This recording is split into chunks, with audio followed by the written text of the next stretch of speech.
Well, looking down at my smartphone, the president just tweeted regarding Reality Winner, who was sentenced yesterday, an ex-NSA contractor to spend 63 months in jail over classified information. Gee, this is small potatoes compared to what Hillary Clinton did. So unfair, Jeff, talking to the Attorney General. Double standard.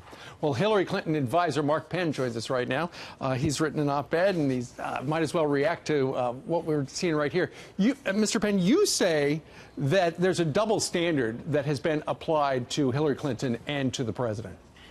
Well, look, I think everybody sees that a double standard occurred here, that the investigations related to the email were handled with kid gloves, and the investigations related to Trump, handled with, let's say, all-out prosecutorial force of government and deep state might. And everybody sees how these two things were handled differently. Yeah, I was reading this morning. I do believe I read that while Mr. Comey made the case, look, we looked through all of her emails. There were 700,000 of them, apparently. Apparently, they only looked at 3,000. So there does seem to be a different standard. But, Mark, why is that? Well, look, I can't say why, because I don't know the motivations. The important thing now is that this has real relevance to American politics. I don't care if they would have given them both light treatments, but to give one, particularly the newly elected president, from day one, this kind of scrutiny of all his campaign aides, of all his associates, and basically looking for crimes so that they could flip them.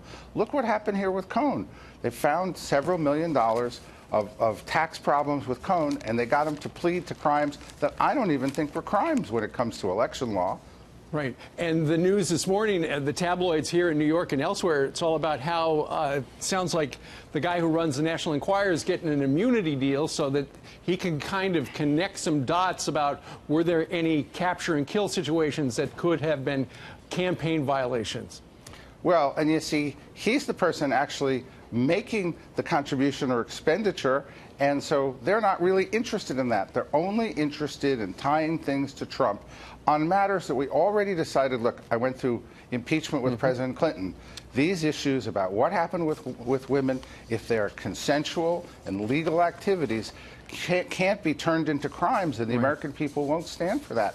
Same thing with John Edwards, who was acquitted, and the FEC ruled these things were not campaign violations, they're personal expenditures. Well, if there weren't a double standard, I mean, look what Jeff Sessions said yesterday. He said there should be, I'm running the department, there should be never political consideration. If that's the case, there shouldn't be a double standard.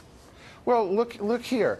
There's about $130,000 that went to Stormy Daniels, October 27th, would never have been reported before the election anyway, so the whole thing is immaterial.